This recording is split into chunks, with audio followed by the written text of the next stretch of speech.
How do we keep the planet moving towards a greener future? It doesn't happen without driven entrepreneurs and inspired social impact leaders like you.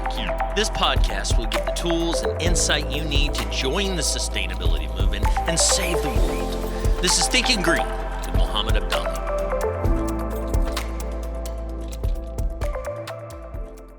Good morning, Thinking Green Nation. This is your host, Mohammed Abdallah. Today, I'm welcomed by a very special guest, Scott Linebrink. Scott is a former MLB player, as well as the Partnerships Director of Water Mission, a distinguished organization focused on serving people around the globe with clean water projects. How you doing this morning, Scott? I'm good, Mo. Good to be with you. Hey, man, you too. So I typically like to get started by sharing stories, and I'd love to hear your story. And if you remember the first time that you and I met. Yeah, I do. Gosh, it's been probably, I'd guess 4 or 5 years ago. We had a mutual friend. At the time, you were working for Earth Day. And I just remember like immediately hitting it off. You were a very sharp guy. Very attuned with the environment and with, trying to limit footprints. And so I was immediately intrigued. And I think we just have developed a friendship, too, over the years and just appreciate each other's hearts for trying to give back, for being a part of something bigger than yourself. You stand for a lot of the same things I do, too. And so it's been great to, sometimes we don't talk for a year or more, and it feels like we just pick up right where we left off. And that's typically how it is, right? When you're aligned with your core, the same core values, the same outlook on life, you can go a decade without having a word with somebody. But as soon as you see each other, as soon as you pick up the phone and connect, you pick right back up where you left off. Tell us a little bit about your background, Scott, where you grew up, your career, and what you're currently up to now. Yeah, sure. So I'm from Texas, grew up here in the Austin area, went to school right down the road at a small school, Concordia University. And I was there for 2 years studying in environmental science and playing baseball. And so I always had envisioned, honestly, I had always loved the idea of water, hydrology. I'm kind of a geologist too, not by any degree, but just by fascination. Anytime I go somewhere, I always pick up a rock, or I got rocks all over the place that remind me of where I've been. But yeah, water was always fascinating to me as well. And so, but my school career was interrupted pleasantly by a baseball career. And so I got drafted to play professional baseball after my junior year, and ended up starting what became a 15-year career traveling around the country, playing for 7 different teams. It was a whirlwind experience, one that really shaped me and molded me, gave me a sense of discipline, taught me a lot about myself, about what it means to operate under a pressure situation. But also, I would say, from a relational standpoint, was able to come away from the game with a lot of deep relationships that I really appreciated. And what baseball made me realize is that, we have a platform, and we all have a platform, regardless of whether you're playing professional sports or whether you're raising a family or doing a regular 9-to-5 job. We have a platform and an opportunity to be part of something, again, bigger than ourselves. And so that's really what I love to do, is encourage people in that regard of, hey, how has God equipped you? How are you able to go out there and do something for others and something for the world? And so, after baseball, I was actually introduced to this group, Water Mission, and my wife and I went on a trip to Haiti, and that's where we got a firsthand look at the global water crisis.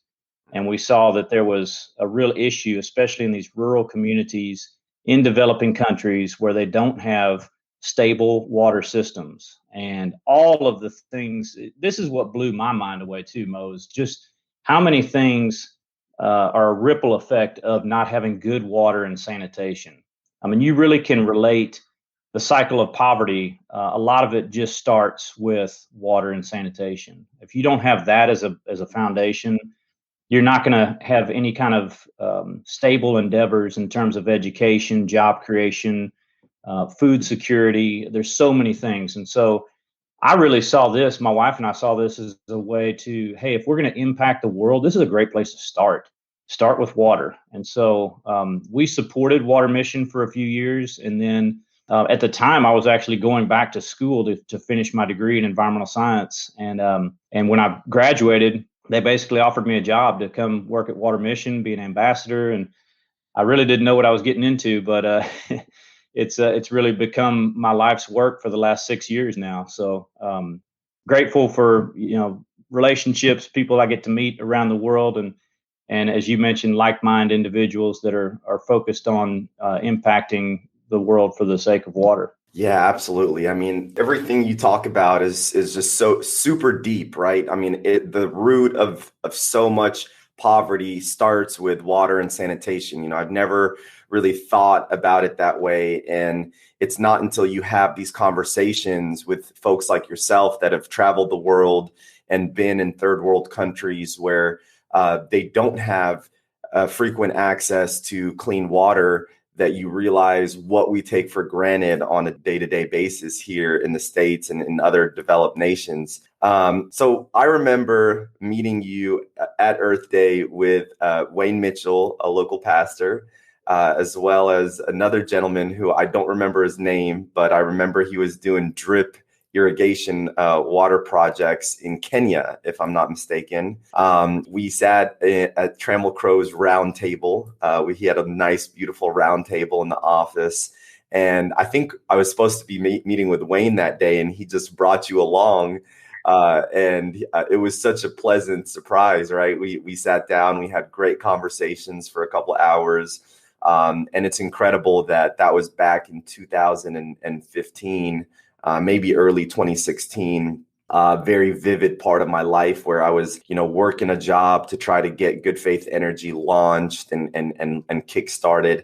So I was so inspired by the work that you do that it's been amazing that we've been able to continue to stay in touch over the years. So I typically like to dive in a little bit into the logic model, right, of Water Mission. So typically the logic model is about what y'all do, how you do it, and why it matters.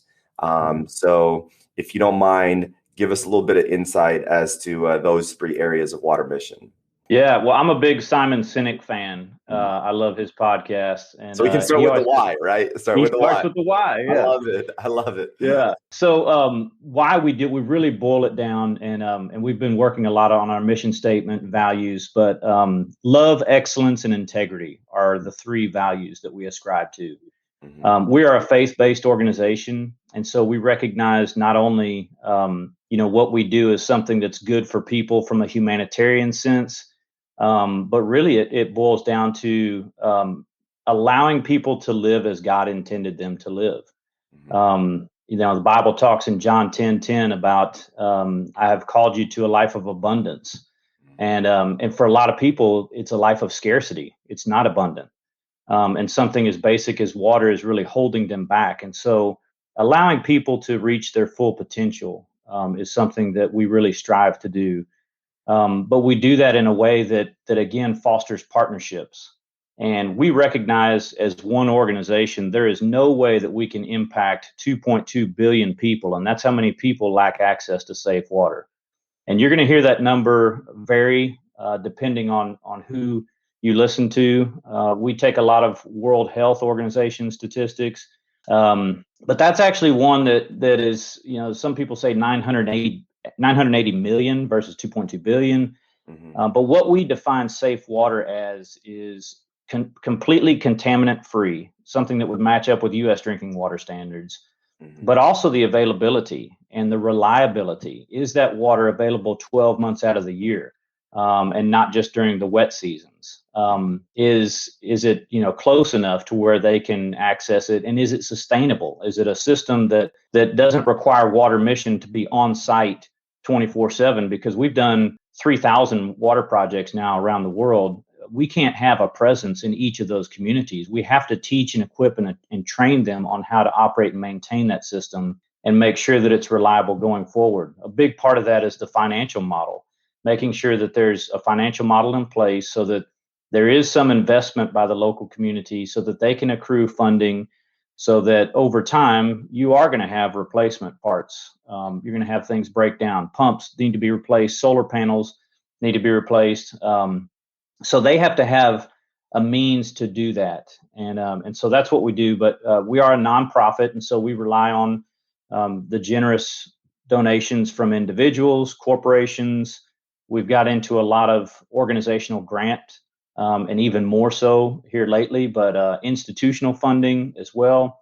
Churches are involved with us. So all of this initial funding helps develop the upfront capital infrastructure, but then that long-term sustainability comes from the investments by the local community. But I've really learned a lot just about working with people, because the engineering side of what we do is really the easy part. We can come into a village and we can assess what is there, what needs they have. We can talk to the people and get a pretty good idea of what kind of system we need to build. And that's what's cool too about an engineering firm, is every system looks different. And so often the most popular question is, well, what does one of your systems cost? Well, I mean, you just asked me what a car costs. I mean, Right. what kind of car are we talking about here? Mhm. So, but it is very nuanced. But once you can develop and build that system, the real work comes in with working with people, with that community development, with teaching them and training them, developing a stakeholder mentality, making sure that they're bought into what we're doing. And plus, I mean, you really have to convince people, why would I walk across town or walk on the other side of the street to buy this water when I've got a shallow well in my backyard? And then we have to be able to train them. Well, this is why you do it, because the money that you don't spend on safe water, you're spending on doctor's visits. You're losing because you're sick and you can't go to work. Your kids can't go to school. There's all these economic sacrifices that you're making because you're making a small sacrifice of not paying for good water. So there's really a lot to the training side of it, with working with people, ongoing support, making sure that system continues to run. I don't know if I answered all of your questions there. No, that's The excellent, reason Scott. I mean, Okay. really, it's incredible to see how multi-layered and multifaceted a clean water project really is, right? Like, sure, you can go in and engineer it and make sure that it's going to be a reliable, clean water system. And that's something else that you guys have received a lot of accolades for. Is, there's a lot of people out there saying, hey, we drill water wells, right? But then those water wells are tied to the main electric grid of that country. And a lot of times that main electric grid is not very reliable. So you guys have done a pretty incredible job building these distributed clean water systems that really a lot of times run on their own microgrids with solar power and maybe even occasionally batteries, right, to run them through the evenings as well. But then, what that trickles down to is that communal development that you talked about, and the fact that you guys require buy-in from the communities that you work in. So you're not, hey, we're not just here to provide charity and to, hand you a check, just like they say, we're not here to bring you a fish, but we're taking you to learn how to fish. And that's just so much more powerful in terms of impact, right, that you guys have on the ground, because you are truly transforming those communities from being struck with poverty, with poor water, and then that resulting in doctor's visits and health issues and probably even societal issues, right? And really being able to walk away after that development feeling like, hey, we were able to provide clean water, new jobs, right? Reliable source of power, better water for cleaning and showering and what hits your skin on a daily basis, therefore allowing you to live a longer, healthier, happier life. And so it's really powerful. Tell me about, so we were talking the other day, you brought up this project in Tanzania and how transformational it's been. And I'd love for you to tell our audience about that project and sort of where it started, how it's coming along, and where y'all are at now. Yeah, thanks. So I'm guessing this is an audio podcast, so you probably can't see the picture that you're looking at behind me. But that picture that's over my left shoulder is meaningful to me, because that was really the first major project that I got involved with when I came to work at Water Mission. And the situation was, it started from a humanitarian crisis in the country of Burundi. There was a civil war. It basically resulted from a president who was unwilling to accept his term limit and step down, and he remained in office. There was rioting. The people revolted. The president basically turned the military on his people, and there was some very sad things that happened. A lot of people, thousands of people, had to literally grab what they could and flee. And they came to Tanzania. And so there's a picture that's just an amazing picture that shows literally tens of thousands of people lined up on the banks of this lake, this huge lake, that there was ferries sent by the UN that were loading people up. And I mean, they're crammed to the gills. A lot of people actually perished in the transit, but they were able to bring them over to Tanzania. And then once in Tanzania, they sent them to this camp. And this place was called Niragusu. And it had been established decades before and from another conflict in another area. But all of a sudden, they had tens of thousands of refugees that now needed a home. And the camp could not even support that. And actually, the UN told us that they were spending $50,000, I believe it was a week, just on distributing bottled water. It was completely unsustainable. And so they came to us and they said, we need your help. And they said, we need to develop some kind of self-sustaining water system. And so Water Mission actually stepped in. We sent 10 of our units, our filtration units, over to Tanzania. We have a great corporate relationship with FedEx, which allowed us to get the equipment over there immediately. But really, we had no plan for how we were going to resource this. And so that's where partnerships directors like me stepped in. We told the story to some of our strongest relationships and said, we need help with this, guys, because we got to get water to these people. And we showed them pictures of where they were getting their water from. It was a dirty river, very turbid, full of contaminants, making people sick. They actually had trucks that said clean water on the side. And we had footage of them pumping water out of that river straight into the truck and taking it and delivering it in camp.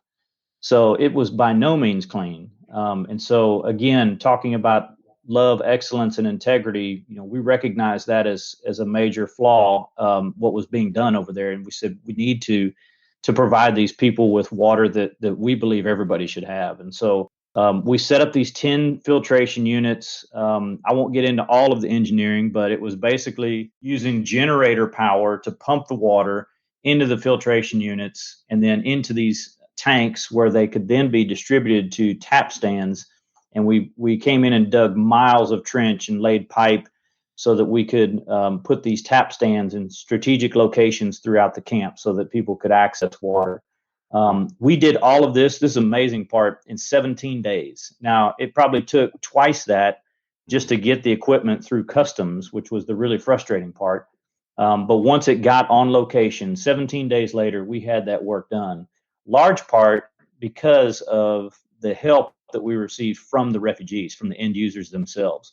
And so again, going back to that stakeholder mentality, when you're out there digging the trench and helping us lay concrete and, fit pipe, this is something that you have an investment in. You have sweat equity in there. And so that was a great model of what we try to do in all of our projects is any unskilled labor or anything that doesn't require an engineer, we want to use those local end users. And so, so it was an amazing thing to see all of that come together. But it was not sustainable because of the generator power. There was a lot of things, the water supply was the open surface creek that was going to, run dry in certain times. So we actually came in later and drilled some deep water boreholes, put in, large scale pumps, built basically pump stations, 6 different pump stations and wells throughout the camp. And we're now providing water in that camp for 150,000 people, completely off the grid, using solar power. I know you can appreciate that, but it basically is a city now that just developed in the middle of a field. I mean, you have 150,000 people living, just out in the middle of nowhere, but they have full-scale, fully managed water systems. Wow. Yeah, I don't even know where to start. I mean, 150,000 people that you've been able to impact through a clean water system. So just to kind of recap that, you guys install these systems kind of centrally to the entire refugee community, and then you just send lines out in all different directions from kind of that centralized, and I don't want to call it a centralized water plant because it's more like a centralized micro water plant, that's just serving that refugee community. Is that accurate? It is. I mean, honestly, if you drive around Texas, rural Texas, a lot of these special utility districts, Hmm. um, rural water supplies. I mean, what you see in these, little areas. I've actually got a plant 2 miles from where I live, and I was looking at that on a run, and I thought, man, this has got to be very close to what a substation looks like in Niragusu. Hmm. But it basically is a fenced-in area. You would see a couple of large tanks, holding tanks. You'd see like a concrete structure that is going to house the filtration equipment, and the solar panel or solar array racking system would be on one side. The pump, of course, is down in the well; it's submersed. But that solar system is powering the pump to pump water out of the ground through the filtration unit in that treatment house and then up to those tanks. And then from there, you're absolutely right. It's connected underground with large pipe, 10-inch pipe that is feeding that's a segment of the camp. And there's 6 of those throughout that camp. And I forget how many square miles that camp is. I want to say it's around 3 miles across, 3 miles up and down. But yeah, that's exactly how it operates. Yeah, so 6 watering stations at that point where you don't have to necessarily walk 4 or 5 miles anymore, for questionable water. Now you know where it's coming from. So is the water, can it really only be pumped out during the day when the sun's shining? And then, or can you pump it out 24 hours a day? Walk us through that. Yeah, great question. So we're actually using power blending. And so during the day, we're using the solar power to run the pumps. But in the evening, we have generators inside that treatment house also with the filtration equipment that kick on and run the pump so that we can also serve water at night too. But the big thing is having a large enough storing capacity, because the more capacity you have in those tanks, it's an insurance policy against anything that might break down in the meantime. You've still got water stored, and from those tanks, all you're relying on is gravity power. So it's elevated tanks. Mhm. You have stored energy in the form of water, elevated, and then the water just runs out of there into that pipe network and into those dozens of tap stands throughout the camp. Wow. Yeah, I love it, man. That's incredible. So one of the things that I've been really drawn towards when communicating with you and just interacting with you over the years has been your drive to servant leadership, right? You're always talking about serving. You have an awesome podcast called Get in the Game, which I checked out. I wrote a quote that you mentioned on that podcast: "When waters go up, all ships rise."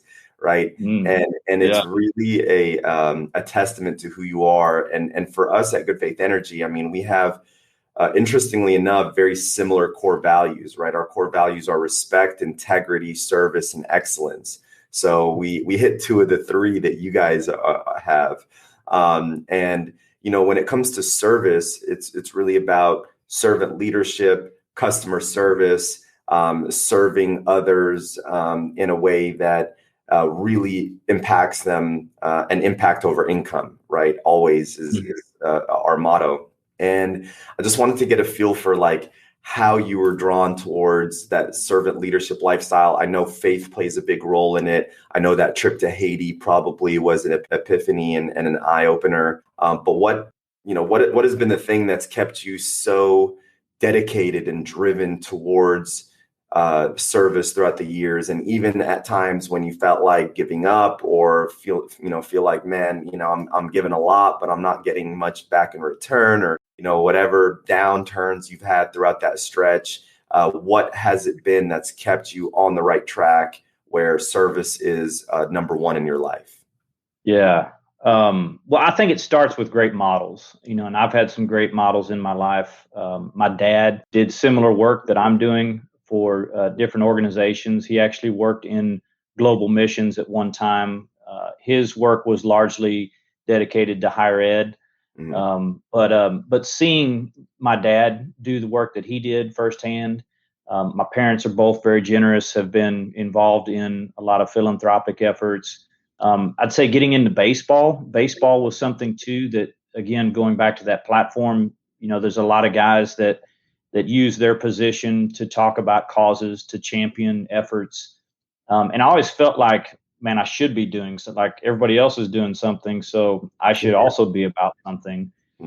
Back when I played, it was probably more about military appreciation. I had a real heart for military, so great experiences there. And I would say that taught me a lot about generosity, going and visiting some of these veterans that had come back from Afghanistan and Iraq and hearing their stories and just seeing how just being there could brighten up their day, and just getting them to talk about their experience, or having a group of baseball players come into their hospital room and talk to them and visit with them, and just seeing it really makes you realize, my problems are not that big. Whenever you focus on someone else and how you can serve them, and you really dive into their story, and you realize, wow, I mean, there's a lot of things that I can be appreciative of. And this whole idea of entitlement too, I know is big with our youth. It's something that I'm really trying to talk about with my kids is, hey, we are entitled to nothing here. In this country, we're literally born on third base, and a lot of us think that we hit a triple. Yeah. And that's just not the case. I mean, we're very blessed to live in the country that we live in and have things like safe water and educational opportunities. And yes, there are a lot of problems, and there is poverty here too. But I think about, wow, if we could all rally around something that we are passionate about and do something for others, imagine what this would look like. You wouldn't need, and I don't want to get too political, but there's a lot of government sponsored programs that are picking up the slack for regular people and entrepreneurs that could be out there doing it instead of using taxpayer dollars to take care of people. So, I've thought a lot about that, and just, again, going back to how I believe God has positioned me is just, showing them at least one example of, hey, here's how you could make a difference. And just imagine, with this right here, with this resource, with your company, or with your assets that you've been blessed with, you could change the trajectory for an entire community. I mean, that's the really cool part that you get down to, is you think about these communities in Haiti and in Africa. They've never had safe water. They've literally spent generations in that place living with bad water, with going through the daily routine of being beset by all of these waterborne illnesses. And the minute that you put in the safe water system, that's not going to be the case anymore. I mean, it is the greatest before and after project that I've ever seen, because everything else then changes after that water system comes in. Scott, so many times we are out there giving, doing philanthropic work, and initially we approach it with this intention of like, I'm going to give back. I'm going to do this for others, right? And then we get out there and we realize that, oh my God, I'm doing this for me. Like, this is making me feel more fulfilled than ever. This is making me feel like I have a legacy, I have a purpose. And then it's really impacting our lives in a way that arguably is more impactful than what we're doing for the people that are receiving clean water for the first time. And I'm just curious if you ever had a moment like that where, in your mind, you're like, yeah, I'm just going to give back and impact people as much as possible. And then when you go out there and you see this project come to life, you're struck with so much emotion as to what it's done for your own life. You ever had a moment like that? Oh yeah. I would say every time I go into the field, and you're right. I mean, selfishly, we can be about, hey, I want to do this because I want people to see that I'm doing great things. And sometimes that was easy to fall into that trap when I was in baseball of, hey, I want everybody to know that behind the uniform, there's a good guy under there. And there's a lot of great things happening because of that. And sometimes it does come back to pride because, as fallen humans, we are just naturally wanting to puff ourselves up. And I would say, hey, don't even worry about that. Like if you see somebody that might be what you think doing it for the wrong reasons, don't worry about that because they're going to get it's part of the journey. It is. Because once you get there and you see the good that it does for other people, you're absolutely right. You start to think, wow, I could do more of this, or, look at the change that it's had on these people. And you come back with a totally different perspective. I would not have the world perspective that I have had I not traveled to all of these places. And that was one of the things I remembered about you and I first talking, is hearing about all the places you've traveled, and you just, grabbed a backpack and went. And that really intrigued me to hear about your experiences. But I think that's important to get out and see. And it absolutely, I would say any vision trip, any mission trip always ends up serving the people that go more than the people that are being served on the ground. We can't have this savior mentality either, that we think, I'm going to go over to Peru, or I'm going to go to Africa and I'm going to help drill this well and I'm going to change this situation. It doesn't work like that. Again, you got to involve the people on the ground to do that. But the real work that's done is on our hearts whenever we're over there and whenever we're seeing this stuff. And then we come back and we advocate and we tell other people back here, like, wow, I mean, I've got 20 people in my network that need to hear about this. And so that's where, once you catch the vision, it can really start to spread like wildfire and have the multiplication effort. And that's where we really start to scale this thing up and make a change. Incredible, man. I need to either consider a career change or, no, I'm kidding. Yeah, because every time I talk to you, man, I'm like, man, I'm not doing enough. One of the things that I highly admire and respect about Water Mission is that although you guys are a Christian-based organization, you still serve people of other faiths. Walk me through how that decision process looked like, in terms of saying, okay, even though, this is what we believe in, we also believe that all of humanity deserves the right to clean water, reliable water, accessible water. Yeah, absolutely. Well, we ascribe to the belief that all people have the right to, again, live as God intended them to live, mm-hmm. and have an opportunity to hear about God's love for them. I mean, those are two basic tenets of our mission. But we never deny anybody water. And it's not just based on religious preference, but it's gender, it's age, it's culture and society. So, that just comes a lot from our faith background, that we believe that all men were created equal, that we believe that women should not suffer just because they're women and not men. We don't believe that people in certain areas of the world should suffer. So when we talk about loving our neighbor, and that's one of the great stories in the Bible of the Good Samaritan, a man comes to Jesus and asks him, well, who is my neighbor? If you're talking about loving my neighbor. And that's when he tells the story of the Good Samaritan. And the cool thing about that story is that, the guy who's traveling, he's helping somebody that is very culturally different from him and would be viewed as an outcast.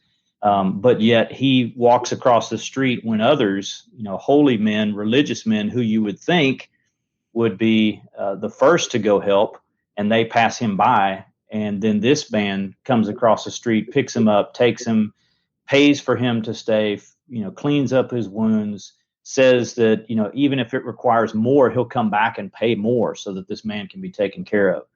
And so, I think that's the way God wants us to live, that knowing that he loves all people, and knowing that he wants us to treat our neighbors, not just the neighbor across the street, but the neighbor across the world too, somebody that may look very different from us culturally and from a belief standpoint.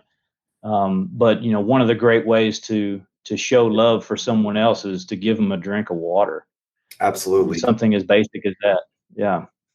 Yeah, I mean, I know that in the Islamic tradition, Prophet Muhammad was quoted on multiple occasions being asked, what is the best form of charity? And consistently he would respond with water, providing water, right? And so I would imagine that it's really a belief that holds true in every faith tradition. And for you guys to have recognized that and to have gone out and said, regardless of faith, gender, affiliation, whatever, age, we're going to provide clean water because we believe that no one should have to suffer from not having the most basic of basic necessities in life, right? And That's water is like the building block of all of life, right? Mhm. So, just super powerful. Off the top of your head, can you tell us how many projects does Water Mission have worldwide? How many active projects are in the works, and how can people get involved? Yeah, so we've done just short of 3,000 projects, and that's in a 20-year history. The company has obviously grown over the years, so we're doing much more work now than we were 2 decades ago.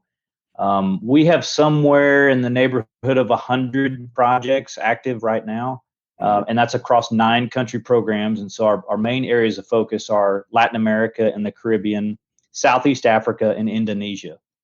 And so, but we are also very active in disaster response.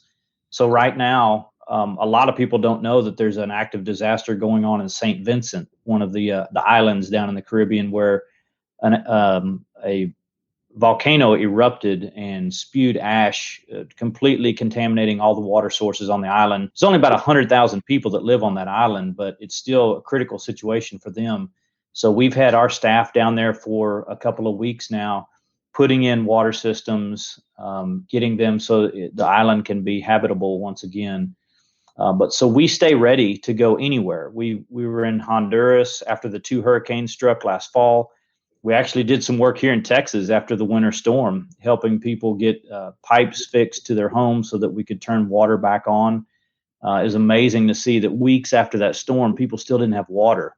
And, again, a lot of it came down to just accessibility and people being in rural areas. And, whether it's a rural area of a country or whether it's an island, these are places that are really cut off. And when you have a big event like a winter storm or a hurricane, a tsunami, an earthquake, if there's not available resources nearby, it's really becomes a critical situation. And so you have to have organizations that can come in and provide immediate care and resource people with things as basic as water, food, and shelter. And so we're doing that. And disaster response is a big part of our model. But then these long-term community managed projects, like I mentioned in the refugee camp, are going on actively around the world. But as I mentioned, we've got a lot of different people that support us. And if you're interested in hearing more about how you could do that, there's some great resources on our website. It's just watermission.org. And it's a great way to see the work that's going on. There's great stories in there. That's what I love to do. I love to hear the stories and then pass them on. And, one recently here was about a guy down in Mexico, and he was blind. And he literally had to walk miles to get water from a surface water source. And you think about all of the challenges that he would have faced walking blind through the jungle.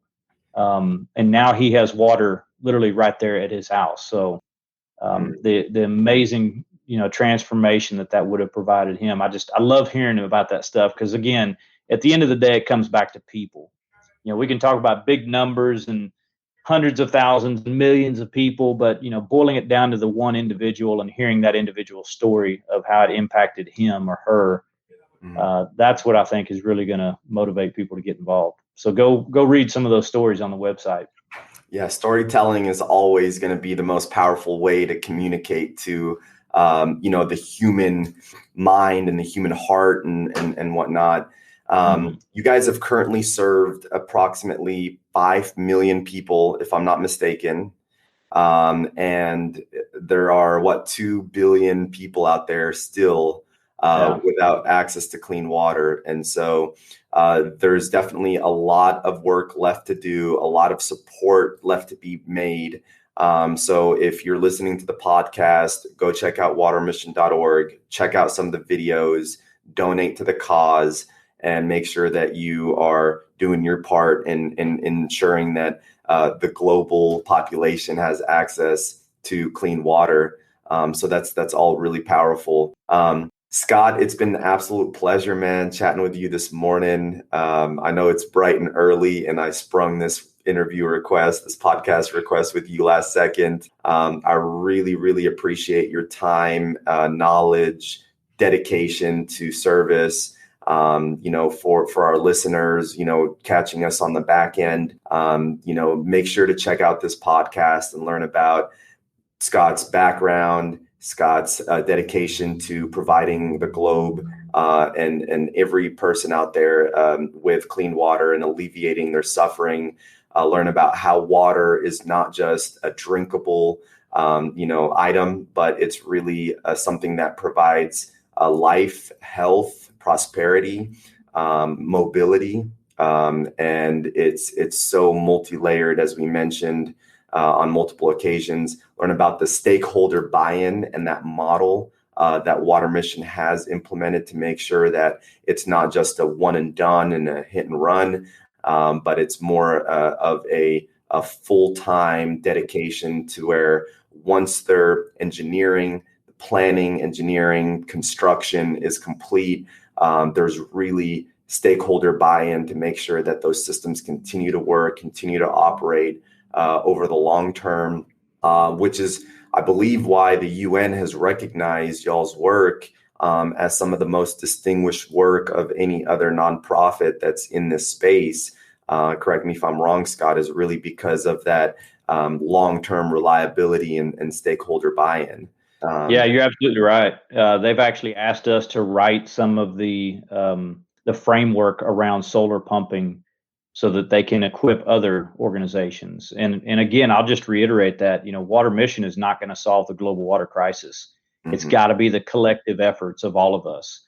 And there's some great water organizations out there too, and we work with them, and we want to help share our technology, share our expertise, so that we can elevate those standards of how we all operate, because the sad reality is there's a lot of hand pumps with shallow wells over in Africa that last on average about 18 months, and there's no plan for sustainability. And while that does provide some water in the immediate, it does not have the lasting power. And so we've got to do better as an industry. We've got to provide long-term managed water systems that people know how to use and operate so that water lasts in perpetuity. Mm-hmm. So, it's a great cause, a great way to impact the globe. And we all need to pull from the same rope so that we can scale this and impact 2 million people or 2 billion people, because, as you mentioned, 5 million, that's a drop in the bucket compared to 2 billion. Mm-hmm. So we've got to, the only way that we're going to do it is by working together and partnering. And by the way, you're doing some great work too. You didn't give yourself near enough credit, but I love to see the way that you guys want to serve and use your company. And I know there's going to be opportunities for us to work together in the solar space. Absolutely, Scott. Well, one last time, when waters go up, all ships rise. When clean water systems get implemented properly, like Water Mission does it, all of humanity rises. So keep doing what you're doing. Give my best to the Green family, to everyone out in Charleston. Looking forward to a future partners event that doesn't fall on my daughter's birthday. I hope you have a very blessed Friday and rest of your weekend. And I'm looking forward to our next conversation and the next impact project that we can collaborate on. Me too. Awesome, man. Well, thanks again, and I'll talk to you soon. Have a good one. You too, Mo. Thank you for listening to Thinking Green with Mohammed Abdallah. This episode was brought to you by Good Faith Energy. For more information, check out goodfaitenergy.com. Make sure you subscribe, give us a review, and leave a 5-star rating. If you like this episode, share it with a friend. See you on the next episode of Thinking Green.